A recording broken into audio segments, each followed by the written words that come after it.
Olá pessoal, tudo bem? Vamos começar mais uma aula do nosso curso de Física 1. Hoje nós vamos estudar as definições de quilograma em Newton, a maneira como essas unidades são definidas. Na nossa última aula nós estudamos o problema do pintor,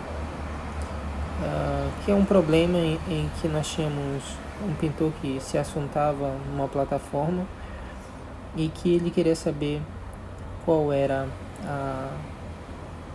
as forças que atuavam nesse sistema, a aceleração com que ele se assuntava, enfim, coisas assim. Para resolver ele, nós utilizamos a terceira lei de Newton e a segunda lei de Newton. Então, foi basicamente uma aplicação dessas duas leis. Na aula de hoje, nós vamos ver como que nós definimos o quilograma e o Newton. Então, a primeira coisa que nós vamos estudar são os aspectos históricos por trás dessas duas definições. No caso do quilograma, ele foi definido basicamente lá na época da Revolução Francesa, século XVIII, em que nós tínhamos na França um sistema de unidades muito bagunçados. Em cada região da França nós tínhamos uma unidade diferente e ninguém se entendia. A ideia era que se constituísse uma grande unidade, uma grande nação, e que, portanto, nós tivéssemos uma unidade bem definida de quilograma. A primeira unidade que nós definimos como quilograma foi uma massa de um certo volume de água. Então, nós pegamos o volume de água e dissemos, olha, isso aqui vai ser o nosso quilograma e a partir disso daqui nós vamos usar como referência para definir todos os outros quilogramas para utilizar como referência. E que posteriormente nós pegamos esse volume de água e nós reproduzimos ele numa peça de liga de platina, e que até hoje essa liga de platina existe e ela é armazenada no invólucro justamente por conta de reações químicas que podem acontecer com essa platina, em que ela pode ganhar mais átomos e, portanto, modificaria o valor do quilograma que ela estabeleceria, certo? E, portanto, é importante que ela fique dentro de um invólucro. O Newton, por sua vez, ele é definido como sendo a multiplicação entre o quilograma que nós acabamos de definir e o metro por segundo ao quadrado que nós definimos na nossa aula.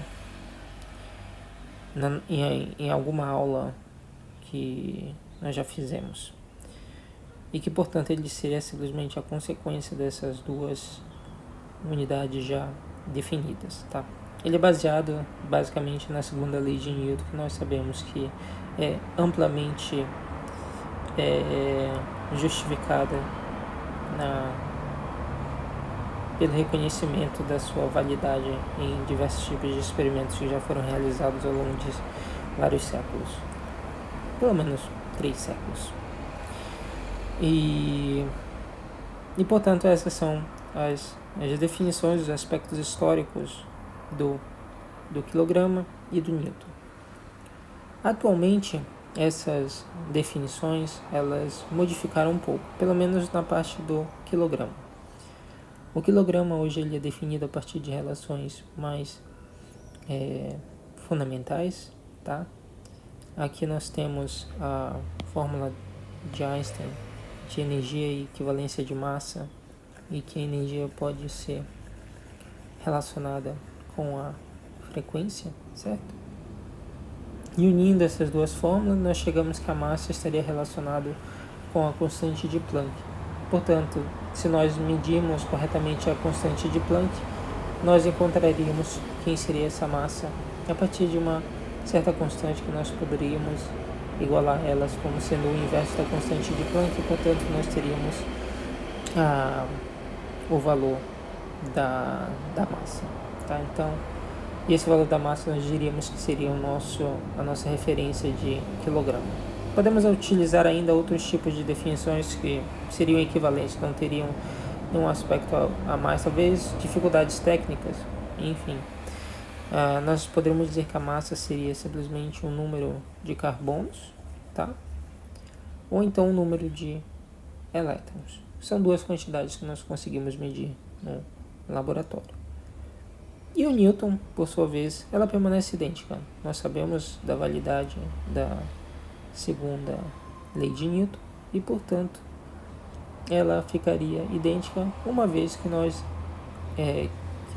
definíssemos corretamente o quilograma, como nós fizemos aqui nessa parte de cima. Ou seja, o Newton é uma unidade derivada da própria definição de quilograma. Perfeito?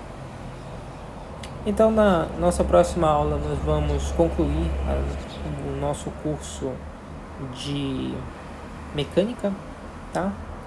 Ou melhor, o nosso curso de dinâmica, porque nós ainda vamos continuar vendo mais assuntos, tá? Então, nós vamos estudar a biografia de Isaac Newton para fechar essa parte de dinâmica. Então, se você gostou do nosso conteúdo, por favor, deem um joinha, comentem, compartilhem e se inscrevam no canal. Agradeço a atenção de vocês. Até uma próxima.